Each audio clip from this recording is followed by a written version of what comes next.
आज हम लोग दो चर वाले रैखिक समीकरण का पार्ट 5 पढ़ेंगे। इससे पहले तक हम लोग विलोपन विधि, प्रतिस्थापन विधि और तुलनात्मक विधि से क्वेश्चन को सॉल्व करने का सीख चुके हैं। और आज कुछ क्वेश्चन वैसा होगा जो कि जिसमें दशमलव दिया हो, बटा में हो और रूट में दिया हो। तो कुछ स्टूडेंट्स का मेरे व्हाट्सएप पर ऐसा आया कि सर दशमलव वाला जो है बटा में और रूट वाला है उसको भी सॉल्व करके बता दीजिए, कारण कि उसमें थोड़ा परेशानी आ रहा है। तो आज उसी टाइप का 3 क्वेश्चन सेलेक्ट किया गया है, जिसको कि हम लोग सिंपल इक्वेशन में पहले लिख के और तब उसको सॉल्व करने के लिए बता रहे हैं, जिससे कि दशमलव हट जाए, बटा में का हट जाए और रूट हट जाए, तो हम लोग को बनाने में सुविधा हो। देखिए यहाँ जैसे दिया हुआ है 0.2x plus 0.3y is equal to 0.5। इसको सबसे पहले इसमें जो दशमलव दिया है इसको हटाने का प्रयास कीजिए। ऐसे भी हम लोग बना सकते थे कि नीचे से ऊपर, ऊपर से नीचे गुना करके, गुणांक बराबर करके और जोड़ कर या घटा कर हम लोग बना सकते थे। लेकिन जब कुछ स्टूडेंट्स को इसमें परेशानी हो रहा है तो दशमलव को हटा दीजिए पहले ही, जिससे कि आपको बनाने में सुविधा हो। यहाँ हम लोग इसको लिख सकते हैं 2/10 x, दशमलव हटाएंगे तो बटा में 10 आएगा, x जहाँ था वहीं छोड़ दिए, प्लस यहाँ 3/10 y बराबर 5/10। इस प्रकार तो लिख सकते हैं, दशमलव हटाएंगे बटा में 10 आ जाएगा। अब इसके बाद नीचे एलसीएम ले लीजिए 10, यहाँ होगा 2x plus 3y is equal to 5/10। अब यहाँ पर 10 से 10 कट जाएगा, यहाँ कितना आ गया 2x plus 3y is equal to 5। इसको समीकरण 1 मान लीजिए। फिर अब क्या दिया हुआ है दूसरा 0.4x plus 0.5y is equal to 0.9। तो इसी प्रकार हम लोग यहाँ से दशमलव हटाएंगे बटा में 10 आएगा, यहाँ से दशमलव हटाएंगे बटा में 10, यहाँ से दशमलव हटाएंगे। उसी प्रकार हम लोग बटा पर का जोड़ करते तो फिर क्या प्राप्त होता है, हम लोग डायरेक्ट लिख सकते हैं 4x plus 5y is equal to 9। अगर डायरेक्ट समझ में आ गया तो ठीक है, नहीं तो पहले वाला प्रोसेस कर लीजिएगा, हम लोग यहाँ तक पहुँच जाएंगे। इसको समीकरण 2 मान लिए। अब आप लोग अगर सामने में होते तो उस समय आप लोग बोलते ना सर अब छोड़ दीजिए, यहाँ से हम लोग सॉल्व कर लेंगे। लेकिन फिर भी आप लोग अब सामने में नहीं हैं, तो अब हो सकता है कि कुछ लोग को अभी भी परेशानी हो रहा हो, सॉल्व करने में दिक्कत हो, या कोई ऐसे भी हो जो वीडियो फर्स्ट टाइम देख रहे हो, तो उनको ज़्यादा सुविधा हो जाएगा। हम लोग तीनों विधि से इसको बनाकर फिर से बता रहे हैं। जैसे कि हम लोग यहाँ से स्टार्ट कर रहे हैं, सबसे पहले विलोपन विधि से हम लोग इसको सॉल्व कर रहे हैं कि विलोपन से हम लोग इसको कैसे सॉल्व करेंगे। तो विलोपन से हम लोग सॉल्व करने के लिए गुणांक को बराबर करते हैं। यहाँ पर गुणांक 2 है, यहाँ पर गुणांक 4 है, तो हम लोग इसको बराबर करने के लिए क्या करेंगे, केवल यहाँ पर 2 से गुना कर देते हैं, यहाँ पर भी 4, यहाँ पर भी 4 हो जाएगा। तो हम लोग लिखेंगे समीकरण 1 में 2 से गुना करके समीकरण 2 को घटाने पर हम लोग इसको गुना करके घटा लेंगे। बताए थे विलोपन में कि अगर चिन्ह समान हो जाए जिसको हम लोग बराबर कर रहे हैं तो हम लोग घटा कर बनाते हैं। तो यहाँ पर और यहाँ पर इसको हम लोग बराबर कर रहे हैं, दोनों का चिन्ह क्या है, समान है, प्लस प्लस है, इसलिए हम लोग घटाएंगे। तो पहले समीकरण 1 में 2 से गुना कर देना है, गुना कीजिए 4x plus 6y is equal to 10। प्रत्येक पार्ट में 2 से गुना हो गया, इसमें तो कोई गुना नहीं करना है, तो इसको जो करते हो लिख दीजिए। अब घटाना है, चिन्ह नीचे का बदल दीजिए, यहाँ इससे कट जाएगा, y इज इक्वल टू 1। यहाँ y का मान हम लोग निकाल लिए। अब इस y का मान हम लोग समीकरण 1 में या 2 में जिसमें इच्छा वो रख लेंगे, तो हम लोग का x का मान निकल जाएगा। लिखेंगे हम लोग y का मान समीकरण, y का मान समीकरण 1 में रखने पर हम लोग y का मान समीकरण 1 में रखेंगे। तो समीकरण 1 यहाँ है 2x प्लस 3 इंटू वाई का मान 1 इज इक्वल टू 5, यहाँ हम लोग लिखेंगे 2x plus 3 is equal to 5, 2x plus 3 is equal to 5 है, तो इसको हम लोग लिख सकते हैं 5 प्लस में 3 इधर जाएगा -3, 2x इज इक्वल टू 2, 2 से 2 काट देंगे एक बार में, तो इसलिए x बराबर 1 आ गया, अतः x बराबर 1 और y बराबर कितना आया था, तो 1 आया था। यहाँ तक तो बात समझ में आ गया। तो इस विधि को हम लोग कौन सा विधि कहेंगे, विलोपन या लुप्तीकरण। हम लोग विलोपन या लुप्तीकरण विधि से हम लोग इसको सॉल्व किए हैं। यहाँ तक तो समीकरण कोई भी आप बनाइए या फिर प्रतिस्थापन से बनाइए, तुलनात्मक से बनाइए, हम लोग समीकरण तो यहाँ तक बना ही लेंगे। और उसके बाद जब हम लोग सॉल्व करेंगे इसको, तो उसके बाद हम लोग के पास बहुत सारा विधि है जिसमें से हम लोग 3 विधि पढ़ चुके हैं। तो हम लोग विलोपन या लुप्तीकरण से इसको पहले सॉल्व कर लिए। अब इसके बाद इसी क्वेश्चन को प्रतिस्थापन विधि से सॉल्व करने के लिए बता रहे हैं। अब इसी क्वेश्चन को हम लोग प्रतिस्थापन से कैसे सॉल्व करेंगे उसको समझिए। यहाँ तो जैसे दिया हुआ था 0.2x प्लस 0.3y बराबर 0.5। इसको क्या किया जाएगा, सबसे पहले हम लोग इस तरह के फॉर्म में ला देंगे जिससे कि आपको सॉल्व करने में सुविधा हो। तो इसके लिए हम लोग दशमलव हटाए, बटा में 10 आया, यहाँ पर भी दशमलव हटाए, बटा में 10 आ गया, यहाँ पर भी दशमलव हटाए, बटा में 10 आ गया। उसके बाद बटा पर का जोड़ का कैलकुलेशन किए और 10 से 10 कैंसिल किए और यहाँ आ गया 2x plus 3y is equal to 5। यहाँ तक तो समझा चुके हैं।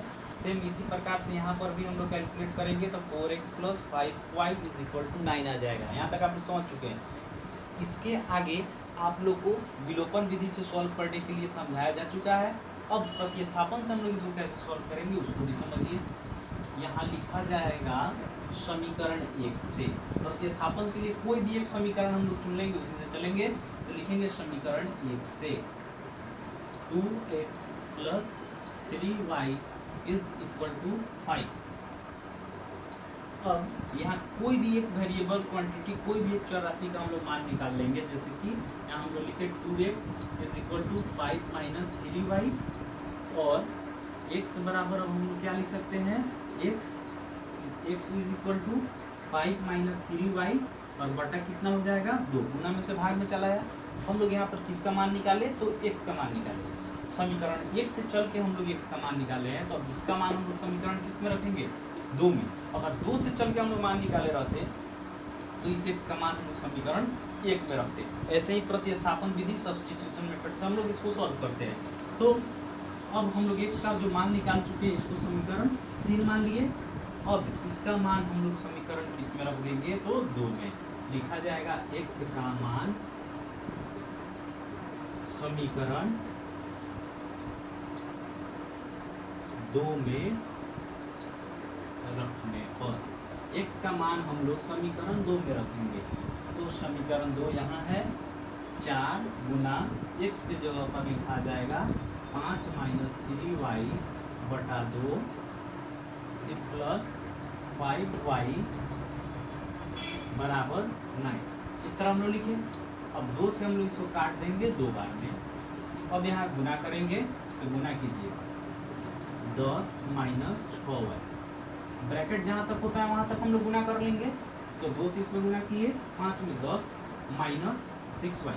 अब इसमें गुना नहीं होगा क्योंकि ब्रैकेट यहीं पर बंद है। यहाँ प्लस 5y बराबर 9 लिखिए।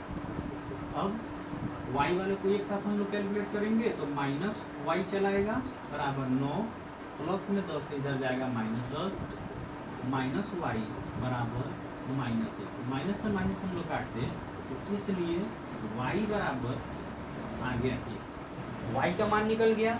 अब y का मान हम लोग समीकरण 3 में रख देंगे तो x का मान निकल जाएगा। हम लिखेंगे y का मान समीकरण 3 में रखने पर, y का मान समीकरण 3 में रखने पर, 3 में रखिए। समीकरण 3 क्या है इसमें, x बराबर 5 माइनस 3 गुना y का मान 1/2। अब यहाँ इसमें 1 से 3 में गुना होगा 3, 5 में से घट जाएगा 2/2। कट के मान कितना गया 1। हम लोग लिखेंगे अतः x बराबर 1, y बराबर भी कितना गया तो 1, दोनों का मान निकल गया। इस विधि को हम लोग कहेंगे प्रतिस्थापन विधि। इसको हम लोग प्रतिस्थापन विधि कहेंगे। अभी जिस प्रोसेस से हम लोग सॉल्व किए इसको प्रतिस्थापन विधि। प्रतिस्थापन मतलब बताए थे कि कोई एक चर राशि का हम लोग मान निकाल के और जिस समीकरण से निकालेंगे उसके अलावा जो समीकरण बच जाएगा उसमें हम लोग मान रखते हैं। तो इस विधि से हम लोग सॉल्व करेंगे तो इसको हम लोग प्रतिस्थापन विधि कहेंगे। तो आप लोग प्रतिस्थापन से भी इस क्वेश्चन को सॉल्व करने का सीख चुके। अब हम लोग आगे जो विधि पढ़ चुके हैं तुलनात्मक विधि, उससे इसी क्वेश्चन को सॉल्व करने के लिए बताया जा रहा है। अब इसी क्वेश्चन को हम लोग तुलनात्मक विधि से सॉल्व करेंगे। कैसे सॉल्व करते हैं तुलनात्मक से? तो समीकरण 1 से चलेंगे, किसी चर राशि का मान निकालेंगे, फिर समीकरण 2 से चलेंगे, उसी चर राशि का मान निकालेंगे। तो दोनों चर राशि जहाँ है दोनों का मान तो बराबर ही आएगा, तो इसलिए दोनों को हम लोग बराबर कर देते हैं और उसमें एक चर राशि का मान निकल जाएगा। अब जो चर राशि बच जाएगा उसको हम लोग फिर से मान रखकर सॉल्व कर लेते हैं। देखिए कैसे हम लोग, जैसे कि यहाँ लिखेंगे समीकरण 1 से, समीकरण 1 से 2x प्लस 3y बराबर 5। तो यहाँ हम लोग कोई एक चर राशि चुन लीजिए जिसका हम लोग मान निकालेंगे। मान लीजिए कि हम लोग y का ही मान निकालते हैं, तो यहाँ हम लोग लिख सकते हैं 3y बराबर 5, यहाँ प्लस 2 है x है, इसको इधर ले जाएंगे तो माइनस 2x हो जाएगा, या y बराबर 5 माइनस 2x बटा कितना हो जाएगा 3। इसको समीकरण 3 मान लिया। हम लोग समीकरण 1 से चलकर यहाँ y का मान निकाल लिए हैं, तो समीकरण 2 से भी हम लोग चलेंगे और y का ही मान निकालेंगे। तो लिखेंगे हम लोग समीकरण 2 से, समीकरण 2 से पहले समीकरण 2 को लिख दीजिए, 4x प्लस 5y बराबर 9। यहाँ हम लोग y का मान निकाले थे तो यहाँ पर भी y का ही मान निकालेंगे। तो यहाँ हम लोग 5y बराबर 9, इधर जाएगा तो माइनस 4x, फिर y बराबर 9 माइनस 4x बटा 5। ऐसे हम लोग कर दिए। इसको समीकरण ले लिए 4। अगर इसमें x का मान निकाले होते तो यहाँ पर भी x का मान निकालेंगे। अब जो समीकरण युग्म है उसमें y का मान दोनों जगह जो होगा बराबर ही होगा, इसलिए हम लोग यहाँ पर भी y का मान आया, यहाँ पर भी y का मान आया, हम लोग दोनों को आपस में बराबर कर देंगे। लिखेंगे समीकरण 3 और 4 से, समीकरण 3 और 4 से दोनों को बराबर कीजिए। समीकरण 3 में y का मान है 5 माइनस 2x बटा 3 बराबर, इसमें समीकरण 4 में है 9 माइनस 4x बटा 5। अब यहाँ क्रॉस गुना हो गए तो यहाँ 5 इंटू 5 माइनस 2x, 5 इधर गुना में चला जाएगा और 3 इधर गुना में जाएगा, तो हम लिखेंगे 3 इंटू 9 माइनस 4x। अब इससे इसमें गुना कीजिए, 25 माइनस 10x बराबर 27 माइनस 12x। ठीक है। अब चर राशि को एक साइड, अचर को एक साइड करेंगे, वेरिएबल एक साइड, नॉन वेरिएबल एक साइड। तो यहाँ हम लोग लिखेंगे माइनस 10x और इसको इधर लाएंगे तो प्लस 12x हो जाएगा बराबर 27 माइनस 25 हो गया। अब यहाँ आ जाएगा 2x बराबर, इसको घटाएंगे तो 2 से 2 कट गया एक बार में, इसलिए x का मान आ गया 1। अब इस x का मान समीकरण 3 में या 4 में रख लीजिएगा, y का मान निकल जाएगा। ये तो आप लोग निकाल सकते हैं। अब तो इस विधि को हम लोग कहेंगे तुलनात्मक विधि। जो हम लोग इसको सॉल्व किए हैं इस विधि को हम लोग कहेंगे तुलनात्मक विधि। अब आइए दूसरे क्वेश्चन की तरफ। 2 नंबर में है 3x बटा 2 माइनस 5y बटा 3 बराबर 2। इसको हम लोग सबसे पहले बटा ऊपर का घटाव कर लेंगे। यहाँ हम लोग एलसीएम लिए 6, इसमें भाग लगाएंगे नीचे से नीचे, कितना आएगा 3, और जितना आता है उसके ऊपर में हम लोग गुना कर लेते हैं। तो इसमें भाग लगाया 3 आया, 3 से 3 में गुना करेंगे 9x माइनस, इसमें हम लोग भाग लगाएंगे 2 आएगा, 2 से ऊपर गुना करेंगे तो 10y बराबर 2। अब यहाँ लिखा जाएगा 9x माइनस 10y, भाग में था तो इसमें गुना हो जाएगा जाकर, यहाँ हो जाएगा 12। समीकरण इसको मान लीजिए 1। फिर उसके बाद क्या दिया हुआ है दूसरा, यहाँ दिया हुआ है x बटा 3 प्लस y बटा 2 बराबर 13 बटा 6। इसका एलसीएम लिए 6 हो गया। अब यहाँ भाग लगाएंगे 2 आएगा, 2 से इसमें मल्टीप्लाई कर लीजिए 2x प्लस यहाँ पर डिवाइड कीजिए 3 से मल्टीप्लाई कीजिए इसमें 3y इज इक्वल टू 13 बटा 6 है, 6 काट दिए। अब यहाँ 2x plus 3y is equal to 13, इसको इक्वेशन सेकेंड हम लोग ले लिए। अब यहाँ समीकरण 1 और समीकरण 2 बन चुका है। अब इसके बाद आप लोग तो इसको आसानी से विलोपन विधि, प्रतिस्थापन विधि और तुलनात्मक विधि से सॉल्व कर सकते हैं। ठीक है, तो अब अगले क्वेश्चन की तरफ चलते हैं जो कि रूट में दिया है। कुछ लोग को परेशानी है, उसको भी समझा देते हैं।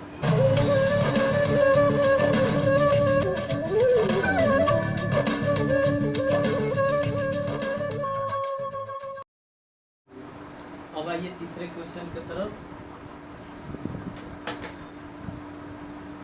तीसरा में दिया हुआ है √2x प्लस √3y बराबर 0। समीकरण 1 है। फिर √3x माइनस √8y बराबर 0 समीकरण 2 है। इसको हम लोग को सॉल्व करना है विलोपन विधि से पहले सॉल्व कर रहे हैं, उसके लिए हम लोग गुणांक बराबर करते हैं। तो या तो x वाला गुणांक बराबर कीजिए या y वाला का, हम लोग y वाला साइड का बराबर कर रहे हैं। तो y वाला को बराबर करने के लिए हम लोग क्या लिखेंगे, लिखेंगे समीकरण 1 से, समीकरण 1 में √8 से तथा समीकरण 2 में √3 से गुना करके जोड़ने पर, इसको हम लोग गुना करके जोड़ देंगे। जब भी रूट वाला हो, जैसे √3 है, √8 है, तो हम लोग इसमें भी रूट लगाकर ही ऊपर नीचे गुना करेंगे। अब समीकरण 1 में √8 से गुना करना है, प्रत्येक पार्ट में √8 से गुना कीजिए। यहाँ कितना आ जाएगा √16x प्लस √24y बराबर 0। 0 में किसी से गुना हुआ 0 हो जाएगा। अब फिर √3 इसमें गुना कीजिए तो √9x माइनस √24y बराबर 0। यहाँ क्या होगा, प्लस और माइनस कट गया। यहाँ हम लोग इसका वर्गमूल निकालेंगे तो आ जाएगा 4x प्लस इसका वर्गमूल निकालिए तो 3x बराबर 0। यहाँ आएगा 7x इज इक्वल टू 0, तो इसलिए x बराबर 0। 7 गुना में से भाग में जाएगा, 0 में किसी भी संख्या से भाग लगाया जाता है तो मान 0 आता है, इसलिए x का मान यहाँ पर कितना आ गया, 0 आ गया। अब इस x का मान हम लोग समीकरण 1 या 2 किसी में रख देंगे तो y का मान निकल जाएगा। लिखा जाएगा x का मान समीकरण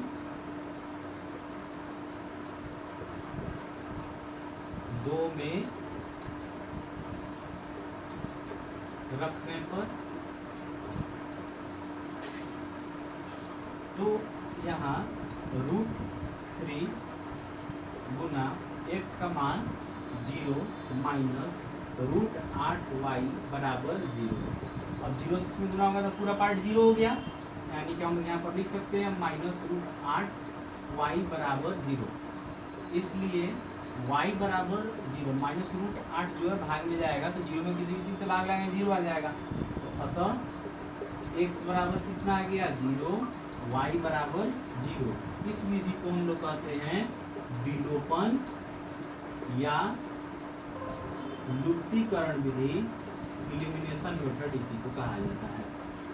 ये तो आप लोग समझ चुके होंगे। अब इसी को हम लोग सॉल्व कर रहे हैं प्रतिस्थापन विधि से। अब इसको प्रतिस्थापन विधि से सॉल्व करने के लिए देखिए कि कैसे सॉल्व करेंगे। प्रतिस्थापन से हम लोग कोई समीकरण से चलेंगे। मान लीजिए हम लोग लिखते हैं यहाँ समीकरण 2 से, समीकरण 2 से √3x माइनस √8y बराबर 0 है। तो यहाँ कोई एक चौरासी का मान निकाल लीजिए। मान लीजिए कि हम लोग x का निकाल रहे हैं, तो यहाँ हम लोग लिखेंगे √3x बराबर √8y, माइनस इधर जाएगा प्लस में हो गया। अब x बराबर कितना आ जाएगा, तो √8 बटा √3y। इसको समीकरण हम लोग 3 मान सकते हैं। यहाँ तक तो बात समझ गए। अब जो x का मान हम लोग प्राप्त किए समीकरण 2 से चलकर, तो अब हम लोग x का मान समीकरण 2 में नहीं रखेंगे, अब x का मान हम लोग समीकरण 1 में रखेंगे। तो लिखा जाएगा x का मान समीकरण 1 में रखने पर, x का मान हम लोग समीकरण 1 में रख देंगे। तो समीकरण 1 क्या है, √2 गुना x के जगह पर लिखा जाएगा √8 बटा √3y, उसके बाद है प्लस √3y बराबर 0। अब यहाँ से हम लोग दोनों में y दिख रहा है तो y कॉमन ले लें, तो यहाँ क्या मिलेगा, √16 बटा √3 प्लस √3 बराबर 0। दोनों में y था, y कॉमन निकल गया, तो इसमें से y हट गया, तो इसमें तो गुना हो जाएगा, √16 बटा √3 रहेगा, अब प्लस इसमें का √3 बराबर 0। अब y के साथ ये पूरा गुना में लगा है, गुना वाला कहाँ जाता है, भाग में। और आप लोगों को पता है कि 0 में किसी भी चीज़ से भाग लगाएंगे हम लोग तो मान 0 ही आएगा, तो हम लोग लिख सकते हैं, इसलिए y बराबर 0, y का मान तो प्राप्त हो गया। अब y का मान हम लोग समीकरण 3 में रख देंगे तो x का मान निकल जाएगा, तो लिखा जाएगा y का मान समीकरण 3 में रखने पर, समीकरण 3 में रखा जाएगा। समीकरण 3 यह है, x बराबर √8 बटा √3 गुना y की जगह पर 0 रखें, तो 0 में किसी भी चीज़ से गुना करेंगे तो 0 आ जाएगा, यहाँ पर भी आ गया 0, लिखा जाएगा अतः x बराबर 0 y बराबर 0। ये तो जो बनाया गया समझ में आ गया। इस विधि को हम लोग कौन सा विधि कहते हैं, तो प्रतिस्थापन विधि कहा जाता है, सब्स्टिट्यूशन मेथड। प्रतिस्थापन विधि है, सब्स्टिट्यूशन मेथड है। यहाँ तक तो आप लोग समझ चुके होंगे। अब आइए इसी को तुलनात्मक विधि से हम लोग बनाने के लिए देखते हैं। अब तुलनात्मक विधि से हम लोग इसको कैसे सॉल्व करेंगे, तो तुलनात्मक के लिए भी हम लोग कोई समीकरण से चलते हैं। जैसे कि हम लोग मान लीजिए कि यहाँ पर समीकरण 2 से ही चले हैं पहले, जो कि पहले ही के क्वेश्चन में था, तो हम लोग इसको समीकरण 2 से हम लोग चले, x का यहाँ मान प्राप्त कर लिए, फिर हम लोग लिखेंगे समीकरण 1 से। दोनों समीकरण से इसमें हम लोग क्या करते हैं, 84 का मान निकालते हैं। इसमें x का मान निकालें तो फिर उसमें भी x का ही मान निकालेंगे, √2x प्लस √3y बराबर 0। अब यहाँ हम लोग लिखेंगे √2x बराबर माइनस √3y, प्लस इधर गया माइनस हो गया, और फिर x बराबर माइनस √3y बटा √2, इसको समीकरण 4 मान लिया जाएगा। ठीक है, समीकरण 1 से चल के समीकरण प्राप्त कर लेंगे, और फिर समीकरण 2 से भी चल के हम लोग समीकरण प्राप्त कर लेंगे, कोई एक निश्चित चरराशि का मान निकालेंगे। जैसे कि हम लोग x का ही मान अगर समीकरण 3 में निकाले हैं, तो इसमें भी समीकरण, इसमें भी हम लोग क्या करेंगे, x का ही मान निकालेंगे। अब तुलनात्मक विधि में क्या होता है कि दोनों हम लोग बराबर कर देते हैं, लिखेंगे समीकरण 3 और 4 से, समीकरण 3 और 4 से यहाँ पर दोनों का LHS बराबर है, तो हम लोग RHS बराबर करके लिखेंगे। इसका LHS x है, RHS बराबर करके लिखिए, √8 बटा √3y बराबर यहाँ कितना है, तो माइनस √3y बटा 2, यही दिया हुआ है। अब इसको हम लोग एक साइड लेके चले आए, यहाँ लिखेंगे √8/√3 y, माइनस में इधर आया प्लस √3/2 y बराबर 0। अब यहाँ हम लोग y को कॉमन ले लेंगे तो √8/√3 प्लस √3/2 बराबर 0। यहाँ पर √2 दिया हुआ है, 2 लिखा गया था। अब गुना में है, भाग में चला जाएगा, गुना में है तो भाग में चला जाएगा, मान इसका भी क्या आ जाएगा 0। तो हम लोग लिखेंगे इसलिए y बराबर 0। अब y का मान हम लोग समीकरण 3 या 4 किसी में रख लेंगे, x का मान आ जाएगा। इस विधि को हम लोग कहेंगे तुलनात्मक विधि। समझ में तो आ चुका होगा आप लोगों को, ठीक है। तो फिर अब अगले वीडियो में हम लोग ब्रज गुणनखंड विधि के साथ मिलेंगे।